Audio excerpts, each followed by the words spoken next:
So guys, just so as every sleep problem is not the same, every sleepless parent is not the same. And the reason why this is important is because we want to figure out what type of sleepless parent you are so that we can actually figure out what the solutions are to the sleep problems that you are having and be able to actually get you some good quality sleep. So when I break it down for people, I typically kind of split it up into three different categories. The first category is the overthinker. And the overthinker is somebody who you finally you get yourself into bed. Maybe you're tired, you're exhausted, you're tired.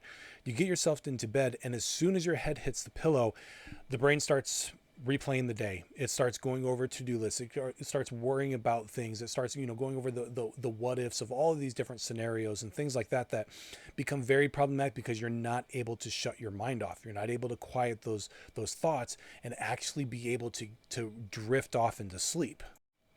This often happens due to increased levels of, stress or worry or just a general kind of an overactive mind. And, this is where we talk about kind of sleep anxiety can really kind of come into play here when it comes to the overthinker. The overthinker is often very much driven by an anxiety of some sort. And so we want to be able to kind of reel all of that in, get to the point where we can kind of quiet our mind down and everything. And to do that, I've got something I'll have for you kind of at the end of the video here. I'll kind of touch on that real quick.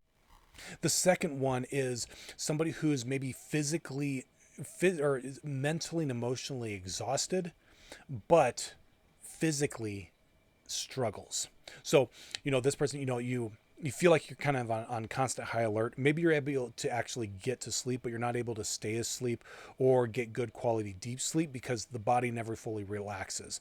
And so that you get into bed and you kind of toss and turn for a long time, or you find yourself constantly reaching over for your phone to doom scroll or something like that because your mind's not racing but you just can't fall asleep.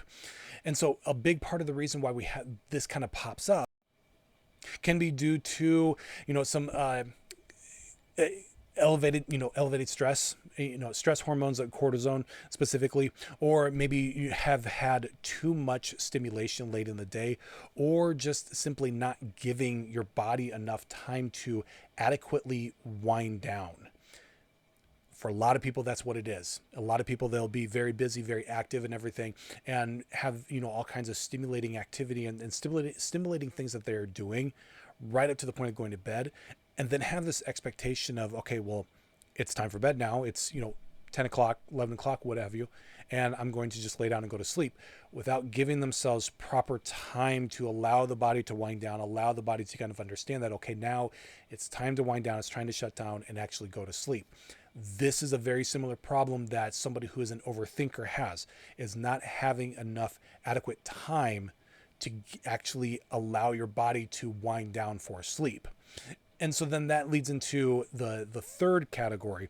And this one is a little bit different where this one is kind of the, a routine breaker of sorts, where somebody who is, maybe some nights you're passed out on the couch at 8 o'clock for the night. Other nights you're up till 11 or 12, or you're constantly, one day you're having a pretty chill, relaxed day, and then the next day you're just absolutely slammed with all kinds of stuff that just throw the entire schedule out of control and everything. Or you're waking up at 6 o'clock one day, 8 o'clock the next, and then 7 o'clock, and you're basically this person, your schedule is absolutely all over the place. There's no consistent routine, and that's the key thing for this person.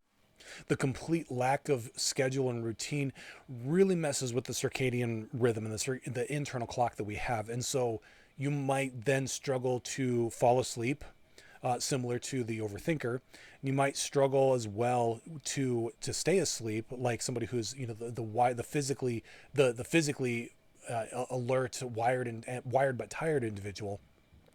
And you could very well kind of struggle with a little bit of both because you're not consistent with your schedule. And so then you not only do you have trouble falling asleep and staying asleep, but then you wake up feeling groggy, and you're never able to really get fully rested because that internal clock that you have is all over the place.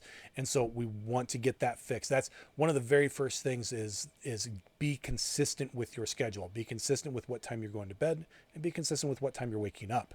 Now, all of that being said, what do we do about this now? Now I know, we've kind of gotten to this point of the video then where it's like, okay, this is great. You figured out what type of sleepless parent you are, but what do you actually do about it?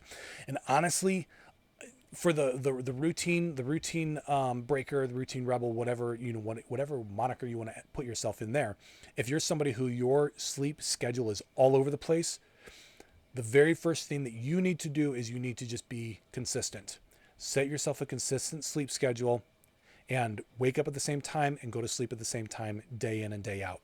For the overthinker and the wired but tired group, if that is you, one of the things that you want is you want to have a good quality wind down schedule for yourself. Something that tells the body and primes the body for sleep. And it's basically, kind of a set of steps that you're going to take as the evening progresses to prepare yourself for actually going to sleep and getting some good quality sleep. That being said, I do have something that's I've kind of put together that if you are interested, I'll have the link down below. Just a free kind of not worksheet. What's the word I'm looking for? Just a PDF basically that'll kind of walk you through that process of creating those steps for yourself, so that you can create your own wind down schedule to be able to kind of resolve some of these things, hopefully. So if you're interested, give that a try. I'll have the link in the description below. Otherwise, I hope that you're able to get a little bit of clarity of what you might be struggling with some of this. There again, the reason why this is important is because it just allows you to get a little bit of an idea of what your problem might be with sleep, so that you can actually start to find some solutions. So thanks for watching, and I will talk to you guys in the next video.